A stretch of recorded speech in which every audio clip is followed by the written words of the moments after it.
This topic is very important, the priority of character. I want to ask you a question. On the screen, there's a photograph. And I want to ask you a question about this photograph. Those who are watching this from home or listening to a CD, on the screen in this room is a massive photograph of a bodybuilder. His physique is incredible. I think we are all jealous of him. I'm talking about the men. We would love to look like that. This is a powerful photograph of human strength. I'm going to show you another man, and I want to ask you a question. Here's another man. Now, both of these are men. The second photograph is another man who looks like he weighs about 110 pounds.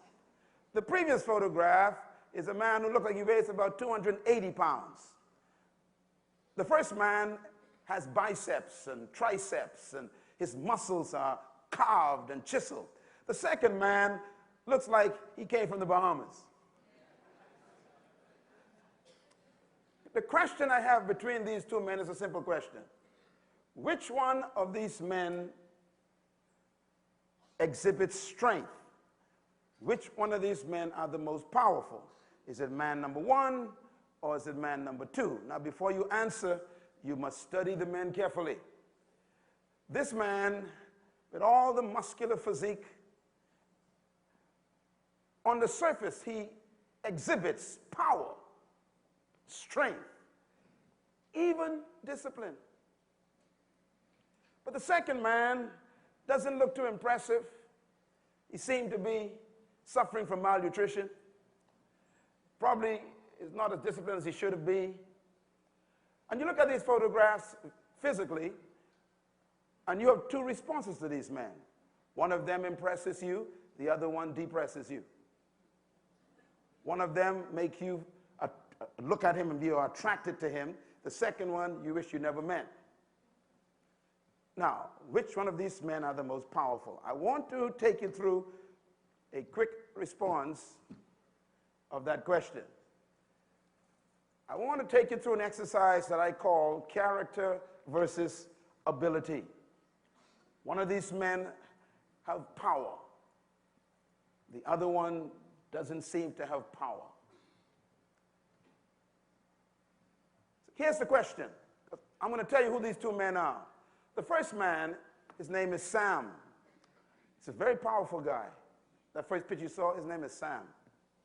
The second guy, his name is Joe. These are my friends.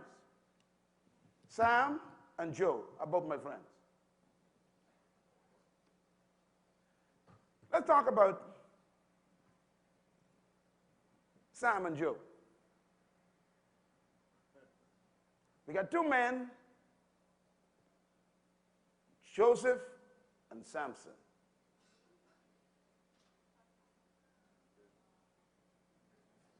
We got a problem here. Samson has strength of body.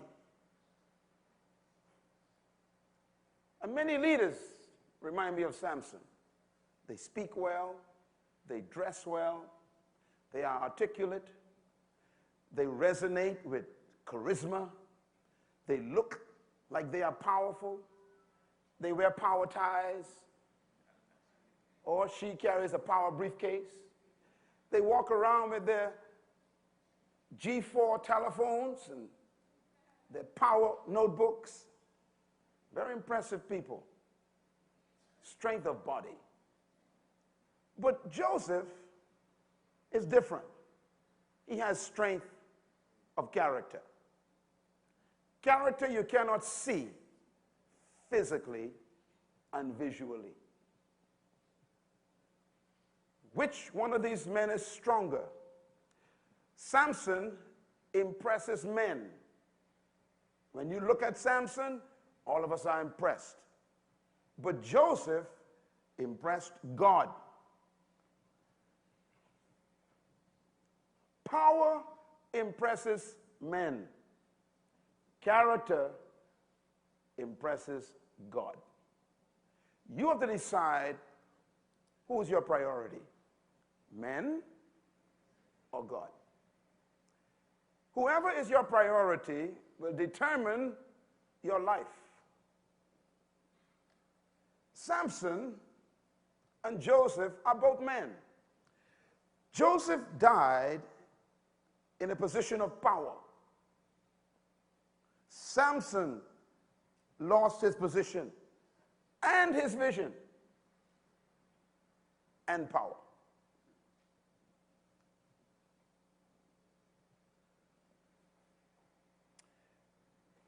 I guess the bottom line is, write this down, character protects power and vision. No matter how much power you have, how much vision you claim to possess, if you do not have character, your power and your vision are at risk. This is why character is more important than power. It's more important than vision. It's more important than skill. It is even more important than influence, because character is the source of influence. So let's take a look at these two men. Here's a man who is strong in body but weak in character. He falls to the mercy of his sensual flesh desires. Samson. Here's a man who shows strength of character. He runs away from the lust and the sensual passions that you battle with in this room every day. One man, he ends his life looking big but blind.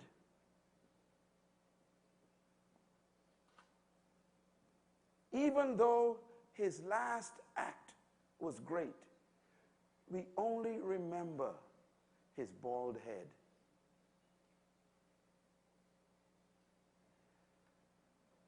I guess even coming back is tough. This man, Joseph, shows that character is stronger than power. What did I say? I want you to remember this as a leader. Never be impressed with people's power. You want to study their character. Never trust the person with power. Only trust people with character. Never be impressed with people who have power. Seek for those who have the silent strength of character. Joseph gets my vote. So the conclusion of the matter is simple. Write it down. The foundation of leadership is character. This statement sounds very simple, but it's not. I didn't say that the roof of leadership is character. I didn't say the windows and the walls of your life is character. I said the foundation of your leadership is character. So, I want to remind you of what character is. If you may, you can record it. Character is a commitment to a set of values without compromise. When Joseph was tested, he had to decide whether he valued lust and pleasure more than prison.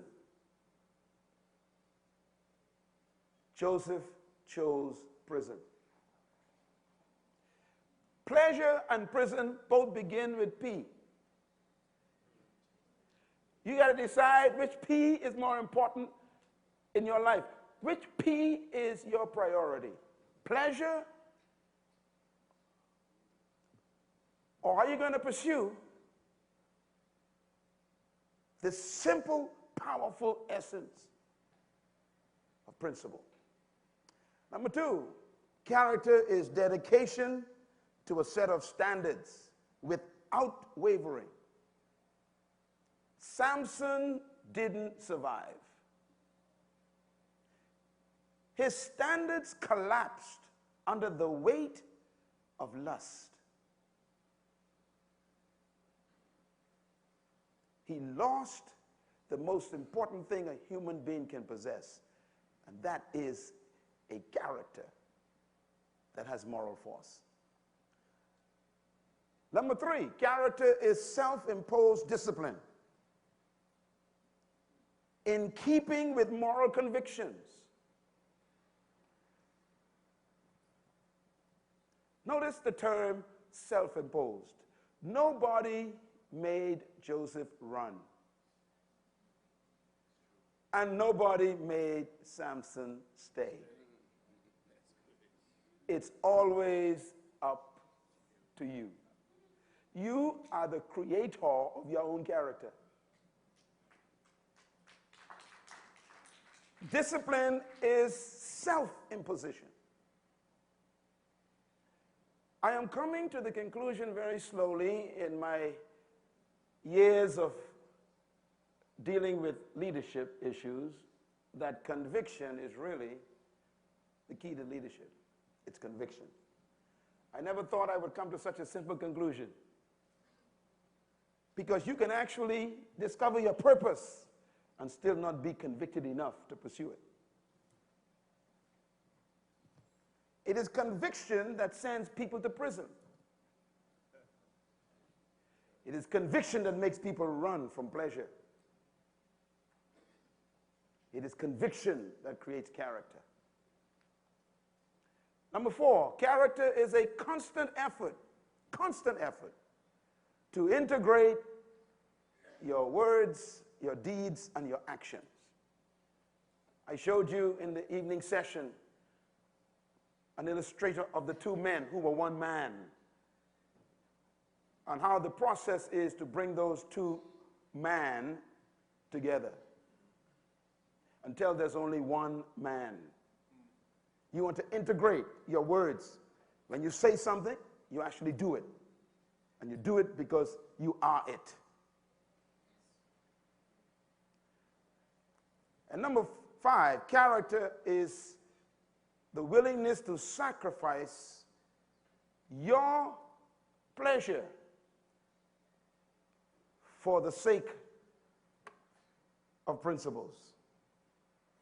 So character is basically being one with yourself. By the way, I don't have time to get into this, but in my book on character, I talk about the fact that God is God because he is character.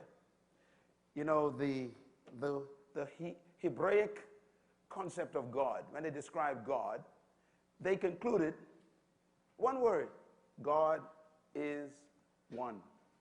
Now, some of you have no idea what that means. And if you speak to a Jewish scholar right now, he will tell you that that is the most important quality of God. God is one. He is integrated. Would you believe, write this down, the word holy actually means one. Holy means one. We use terms like pure, we use terms like sanctified, but no, it actually means one. It means there's no dichotomy in the person. It means that the person is so pure, there's no ulterior elements. You know, there are people who you know who have ulterior motive. These are dangerous people. A person with ulterior motives is a person without character. So to be one means that you have arrived at a point of what we call holiness. And don't tell me that is not possible, because someone said 2,000 years ago, be holy like your Father in heaven is. He will never command what's not possible. You should never be two people. And most people are. Matter of fact, your greatest battle is between you and your other self.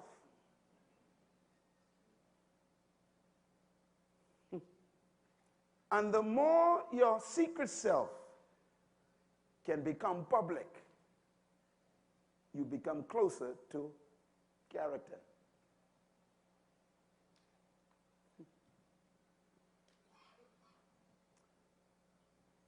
I want to talk about values because character is founded in values. And this word philosophy is important. The most powerful component of leadership is philosophy. Now, this is important because I want to show you how philosophy is really the manifestation of your character. Philosophy is your belief system. Your belief system comes from all the ideas that you collected over time that you have accepted as truth. Or, in my perspective from this session, acceptable. All leaders manifest their philosophy through their belief system. So I'm going to give you a little list to write down. Belief creates your values. Your values produce your morals. Your morals inform your ethics. Your ethics produce your character. And your character controls your life. So please follow the system very carefully. First, what's number one? Beliefs create your values. If you believe that taking something that doesn't belong to you is not right, if you believe that, then you follow the process. If you believe that stealing, we call it, is not right, then that becomes valuable to you. It becomes a value to you. That value then produces your moral response to the opportunity to steal. And because your moral response is that this value is too important to you to violate, then your behavior becomes what they call ethical behavior.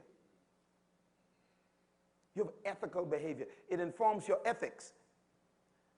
And because your ethics, which people can see, takes action, then people say you are a person of character.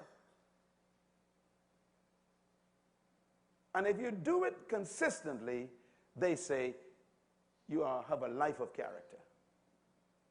So there's a process. Let's go through leadership keys. In my books on leadership, I have isolated over 14 necessary components of leadership, but I isolated them down, diluted them down to 3 in this session. 3 most important components of leadership. The first one is purpose, which is the source of your vision. The second one is potential, which is the source of your ability and skill. And the third one is principles, which are the key and the most important, because they are the values that you hold dear and will not violate. Leadership, therefore, is purpose. That's your mentality, your vision, the things you see and feel. Your ability, potential, is the second one. That's your power to perform and to do. But the third one is principles. And this one has to do with being responsible. Tiger Woods was a powerful, awesome character in golf. But his character had a break, a defect. The result was an irresponsible behavior. He was not responsible. He didn't act responsibly.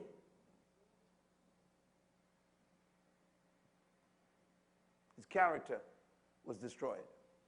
He's trying to rebuild it again. So I just want to go over these very quickly again. 3 components of leadership that I consider to be essential. 1 is principles, which produce character. Character is more important than charisma. Values are more important than vision.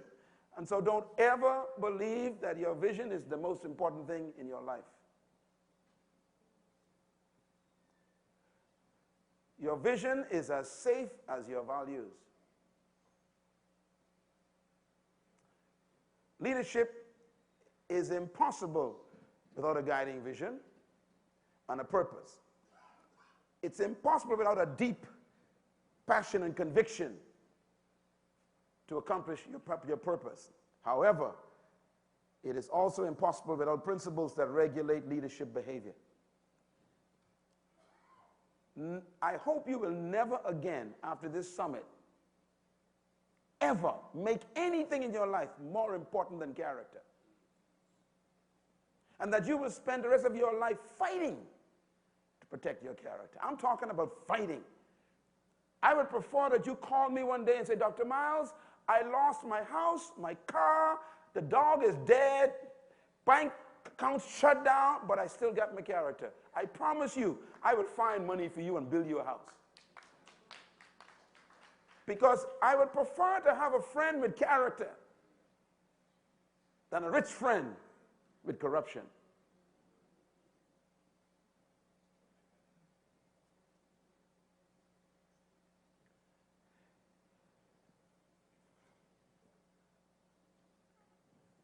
Vision and values. Very important relationship between the two. First of all, without values, vision has no destiny and discipline. This is very important to write down. Vision without values is destiny without discipline. No matter how great your destiny is, it could be derailed by your lack of discipline. Samson, what a great story that could have ended as, huh? He would have been one of the greatest judges of Israel. But he is known as the man who fell for a woman, disgraced his nation, and corrupted his memory forever. Number two, vision is protected by values. Number three, vision is interpreted through your values. No matter how great your vision is, I can tell if you believe it by the way you're acting. For example, if you show me a massive vision that you have for your life, and you're smoking while you're showing it to me, I want you to think about this now. That means you got this vision, this massive vision, that'll probably take 50 years to accomplish phase one, and you are working on your death. In other words, you don't value your lungs, even though you have a big destiny. So we got people with great vision sipping on alcohol while they're talking about it. This is like, it's like a smoking doctor.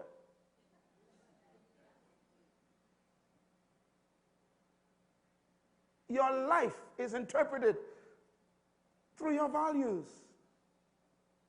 I eat properly. People ask me, why do you so, I've known you for 50 years, you have energy every day. That ain't no miracle.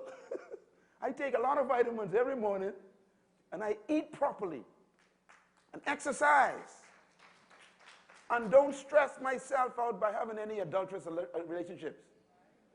You know why you look old? You got adultery in your life. Sin makes you old. Clap. Because the stress level that sin causes destroys the free radical cells in your body, triggers them, and turns them into cancer cells, and you end up with death in your body just from an act.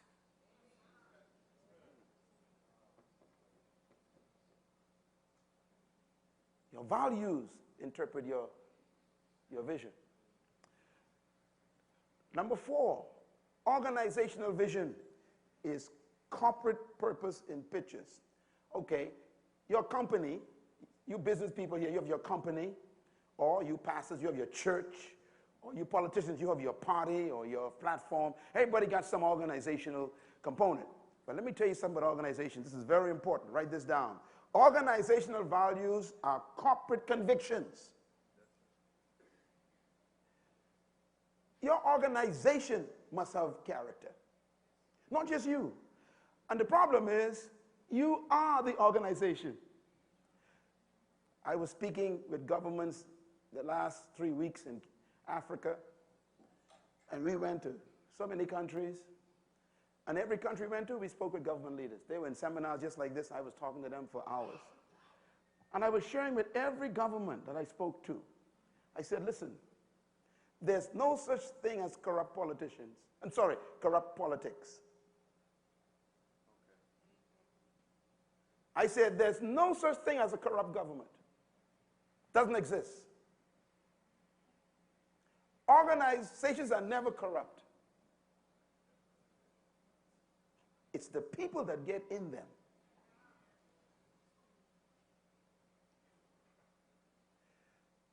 This is why when the Attorney General spoke on our first day, she made a statement very important, and I say it often. She said, in reference to politics, that the politician determines what the country will look like. Their values that are personal become public policy. This is why, for example, in the United States, you Americans need to be very careful because you think that the president is your problem. The president of the United States is never your problem because he's always temporary. The most dangerous people in the United States are the people you cannot fire. You can't vote them out because you didn't vote them in. That's why they are called supreme. So you don't understand. Don't miss my session, third session today.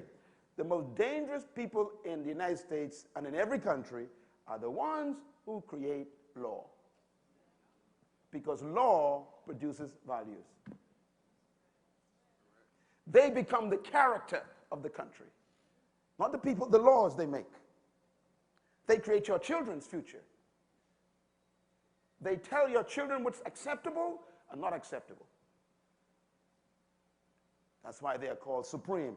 Do you know the word supreme is only used in reference to God? Which means that America has gods.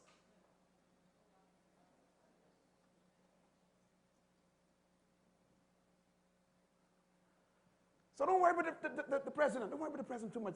I used to talk about the president. Presidents go and come. It's the guys you can't move.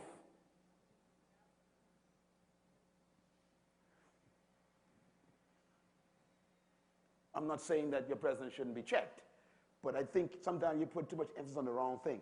You need to make sure that the people, you may even need to challenge your governmental system in the next 20 years and say something's wrong with this system.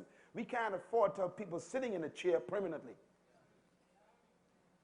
There's got to be a way to remove them if they do not go live in sync with our traditional values as a country.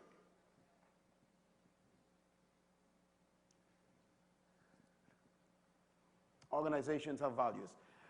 Write this down. Vision and values is the marriage of purpose and principles. Your purpose for your life, purpose for your organization, you got to marry them with principles so they can be protected by the principles. Principles are those values and convictions and beliefs that you hold dear. That's why we call them values. You value them. Very important. Here's a guy that you all know well. This guy with his finger. Huh? It's President Clinton. Let me tell you what I discover about leaders. Write this down. They confuse character with reputation. Never trust your reputation. And don't trust other people's reputation.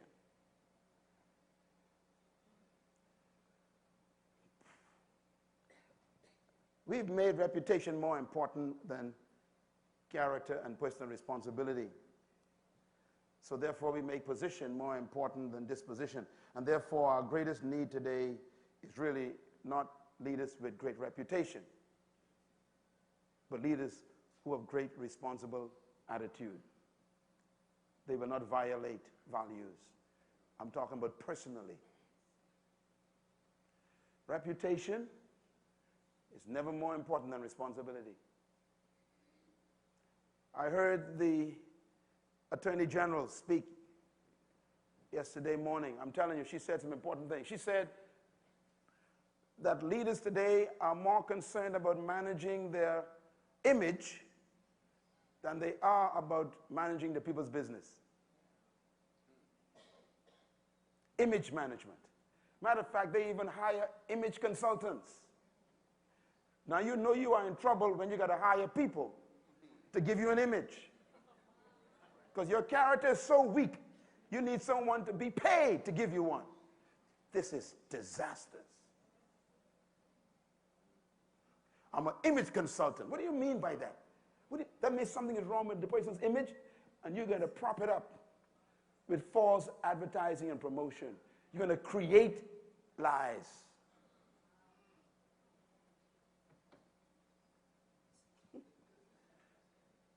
Damage control, they say. Damage control. Damage control. Hey, a secret came out about the president. Damage control. So they hire 10 people for damage control. What?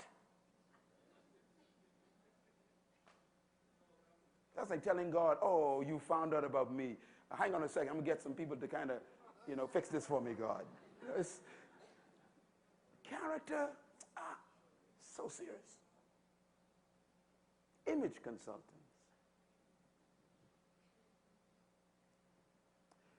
Never had one in my life.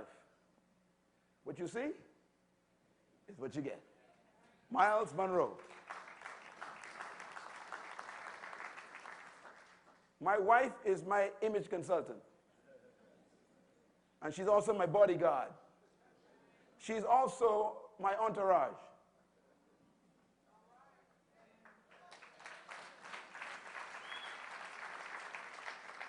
I only travel with my wife, not 10 men.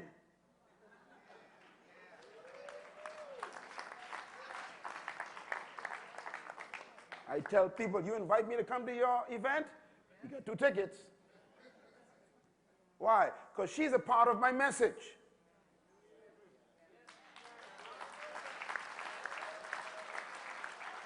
And she doesn't have to say a word.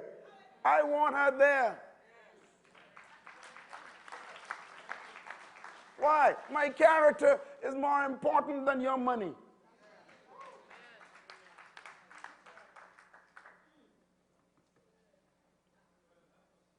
All you men in here who associate with me, you remember that. Let your wife be your greatest witness. And make sure your wife is a woman.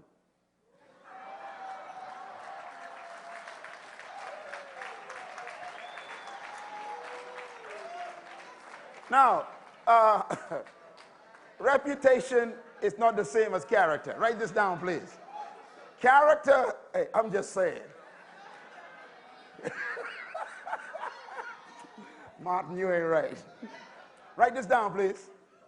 Reputation is what others think about you. Character is what you know about you.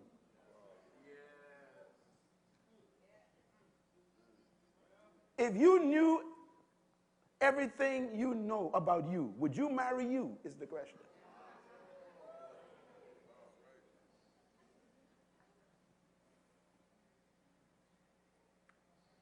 Reputation is what you are in public. Character is what you are in private.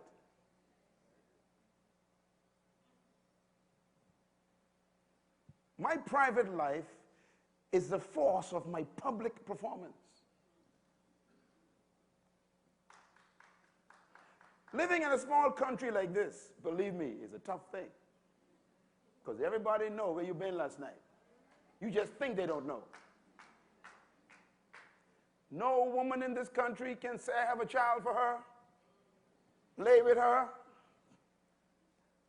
No woman in this country can ever say, I touch her breasts or touch her hip. No one. I say it publicly. Why? Because my life is my secret life.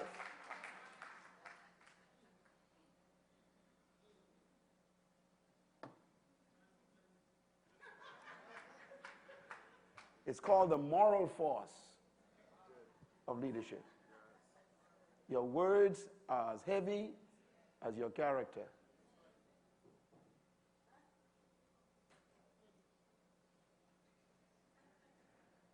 Write this down. Integrity means you are one with yourself. You are the same in the day, in the night. You are the same in the office with the door closed. or in the party when everybody's present. You are the same in the pulpit as you are in the prayer room, as you are counseling someone in the room. You are the same person. If there's any dichotomy, your character is in danger. Never disconnect yourself from yourself.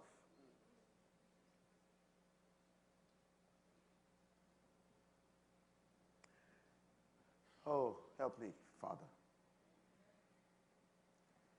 Integrity is when your private life and your public life becomes one.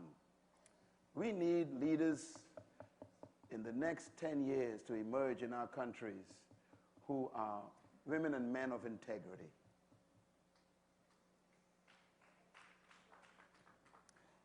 My friends, I want to talk quickly about the source of moral character and leadership. The moral force of leadership is the key to inspirational leadership. Now, I don't think anyone can question how much Nelson Mandela inspires you. Does he? You don't even know him. But his life, his fixed disposition, remember we learned that last night, his unmovable conviction transformed the whole world. People who never knew him became totally inspired by him, because moral force can inspire people from a distance. Philosophy and conviction is the source of morality. We need leaders whose convictions are so deep, it becomes the force of their life. Men and women of moral character don't need to speak much,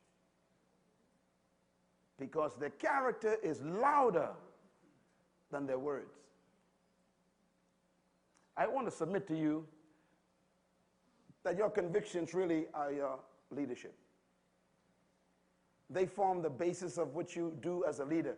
And your belief systems and your convictions, therefore, produce your values. Your values produce your morals, and your morals produce your discipline, and your discipline manifests your ethics. And your ethics create your character. You are schizophrenic if your belief and your lifestyle is a dichotomy. Character means one. You are the same person all the time. Character is, your character is what you do when no one's watching. Your character is what you do in secret. Your character is what you do when no one will ever find out. What do you do if you know? I mean, what do you do? That's the real you. The other one is a fake.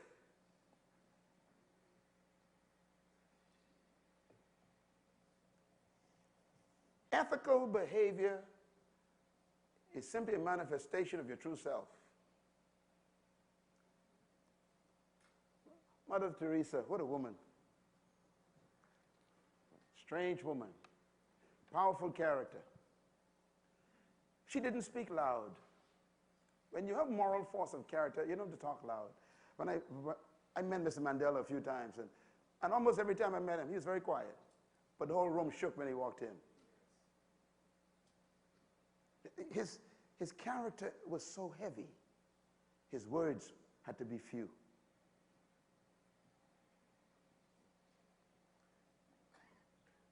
If people ignore you when you walk into a room, you better check your character.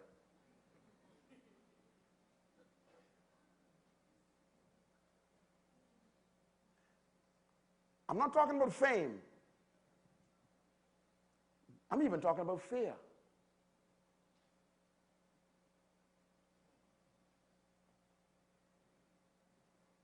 Does your presence create fear? Or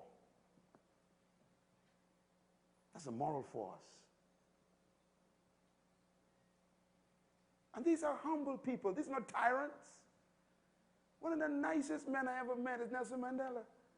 He laughs with me, you know, we chatted, and I'm like, this guy is bigger than life. humble.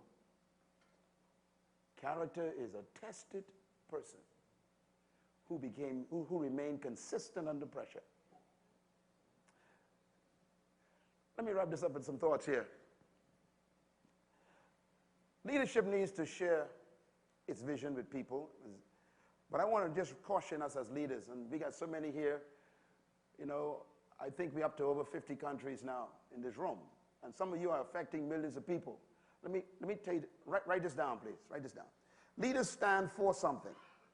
They stand for their vision, but they also must stand on something, and that's their values. You know, he say, boy, I stand for this cause. Yeah, but I want to know what you're standing on. That's it. That's it. What will you not sacrifice? What will you not compromise for? You are never remembered for the things that you compromise for. History forgets you. You are remembered for the things that you were willing to die for.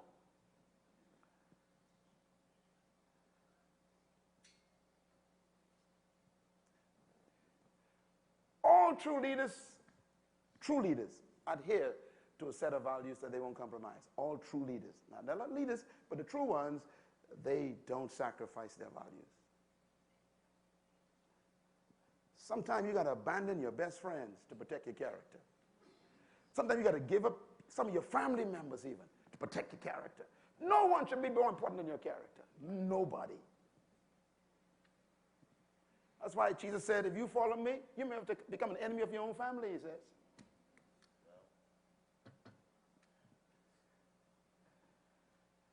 I would rather die broke with my character than to live in wealth with my corruption.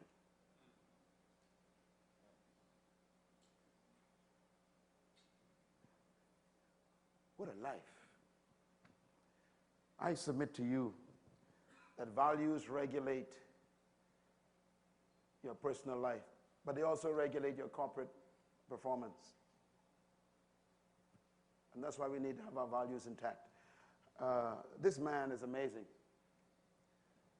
4 feet, 9 inches high, 80 pounds, sitting in a jail cell. And he told the great empire of Great Britain, you gotta let my people go. I mean, the moral force of power, of conviction. He said to them, I will eat not a morsel of food until my people of India are free. And he sat on the ground. He said, bring me a spindle. I will make cloth and dye.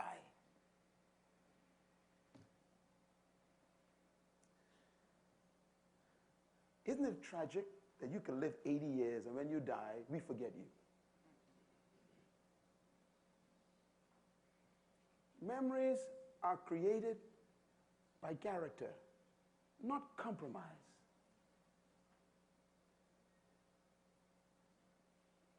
We will never forget this man. He never ate.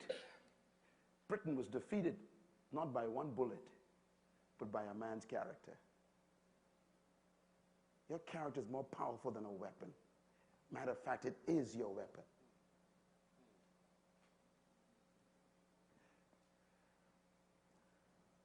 I got some friends here with me in Uganda. And about 12 days ago, I was in Uganda. Some of the folks were with me, a couple of people here. And they remember, I walked into the presidential breakfast to speak. I had never met the president of Uganda before. The place had about maybe 1,000 leaders. All the government was there. And I came in because my aircraft landed a little late, and he was already seated with his cabinet members and his wife. And I walked into the room, and he was getting ready to speak. And when I walked into the room, the place erupted. They forgot the president. I was just innocent. They were escorting me in, taking me to my seat, and everybody just forgot the president. And the place exploded. And the president was standing up there, just, wait, who's this? Watching this handsome young guy come inside. And then they took me to my seat, you know, and courtesy the president, and they took me all the way up and sat me at the head table, right between him and his wife. And he looked at me. And when the people settled down, he said, well, I guess I really don't know who this man is. Whoever he is, he's more important than me. He said, my wife talks about him more than she talks to me. He said, I got to get to know this man.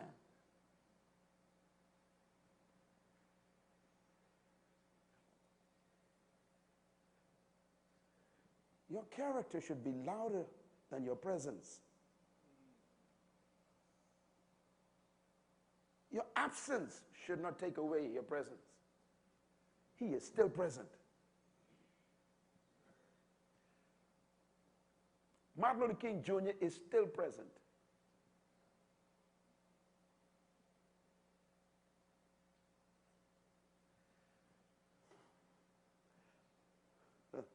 A young man came to me in Kenya a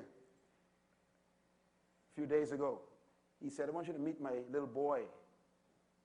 He was a little kid, 4 years old. I said, hey. I picked the little boy, hugged him. He said, ask him his name. I said, what's your name? He said, Myles. And the young man told me a story.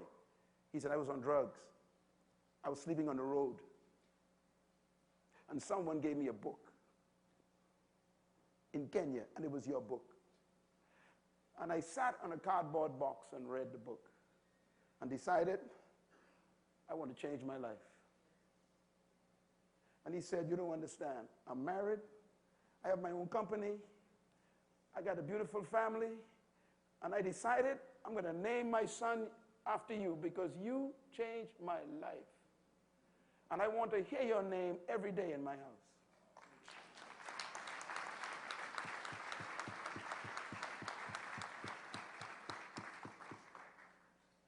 That's why I have to live clean for that little boy's sake. I got to protect his name. My son out there who's running this organization, this whole event, I named him Myles. I can't destroy his name. Who are you living for?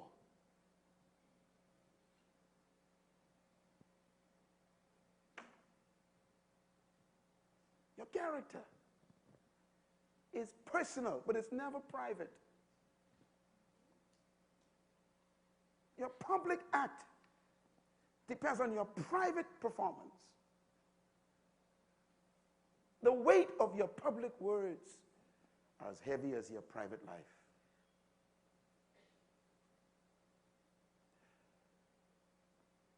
The experience I have, a young guy came to me in Nigeria. I was just there last week. My friends were with me there. And a guy came to me at the end of the conference session. He says, you know, Dr. Munroe, I've been following you for 15 years, and I read all your books, and I drove 3 hours to come to this event. And he says, I just want to tell you that even though you are a good speaker and everything else, what impressed me most is the way you treat your wife.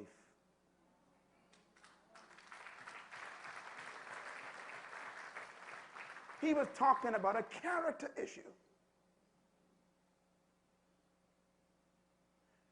He wasn't listening to me.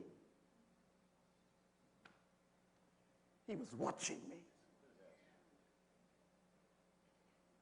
That's why I take my wife everywhere I go, because she is a part of my message. My children go with me. Why? They are part of my message. If it doesn't work in my house, how can I talk about your house? Character, your values. Here's a man we all know. This guy, I call it principles versus power. Values versus vision. He had a great vision, but his values were skewed. He had a powerful power, but his principles were corrupt. And so he ran into historical tragedy. Leadership, first of all, should be a commitment to principles and values, not just a vision. Secondly, leadership without values is power without principles. And character is manifested to show your value system over and above your vision. People will listen to your vision, but they'll watch your values. That's how it works. And if your values are right, they'll listen to your vision.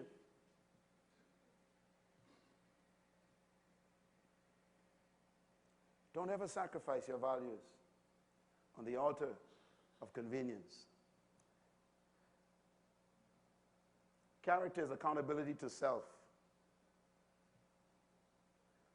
Last night we heard Mr. Zhivago Lang speak. What a wonderful session that was, eh?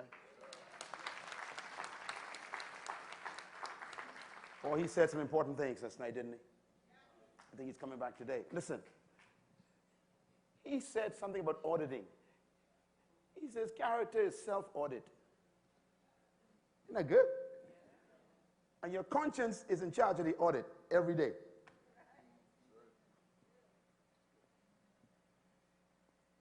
Accountability to self. And then accountability to the people who you are influencing. That's character. I make my personal decisions on your behalf. Did you know that? Millions of people watch me every day. Billions of people watch our programs. I mean, I was shocked. 1.6 billion people, they say, watch our programs around the world. Stations pick me up all over the place, and they just put me on free. And I say to them, you think that's fun? That ain't fun, that's pressure. When people believe in you, you are under pressure. I do not live for myself anymore. I live for you. I live for the reputation of the Bahamas. These people have come here. Why did you all come here? Why did you all come here? Because of the Prime Minister? Come on, answer me. No?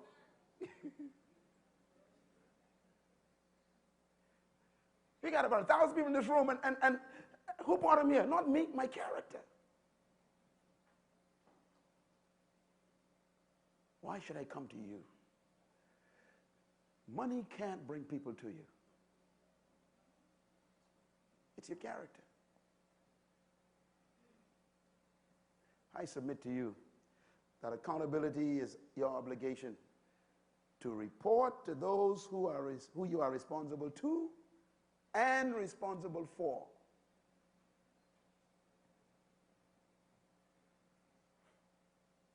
I am responsible for the people who look to me. So public leadership has no private life. We got to learn that. We keep trying to separate the two. Your public performance gets weight from your private life.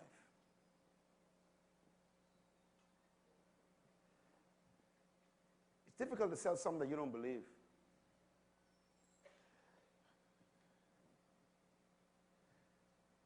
Accountability, commitment to your personal integrity.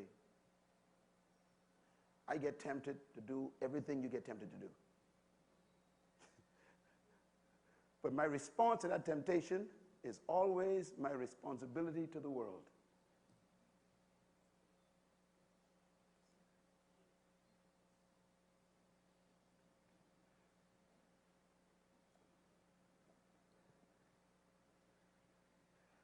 I went to Robben Island. I sat in the same cell Mr. Mandela sat in. My wife and I went there. I wept in the cell because the cell was shorter than his height.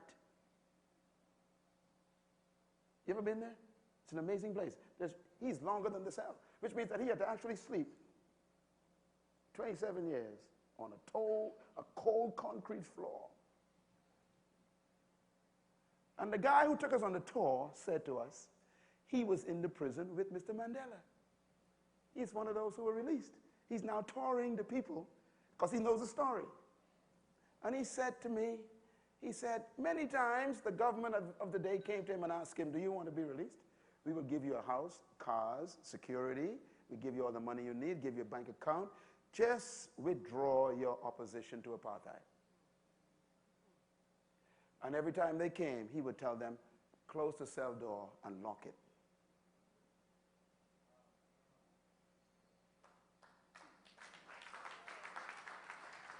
He said so many times they offered him.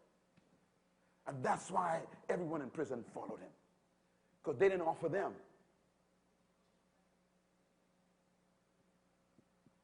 His character was so fixed. He locked out his wife and children because he had a conviction for the people. In other words, his private decision was a public cause. He has character. You can trust a man like that. And so I submit to you that character and integrity are the protection of leadership. You protect your leadership by your character. It is as safe as your character. It is as fragile as your character.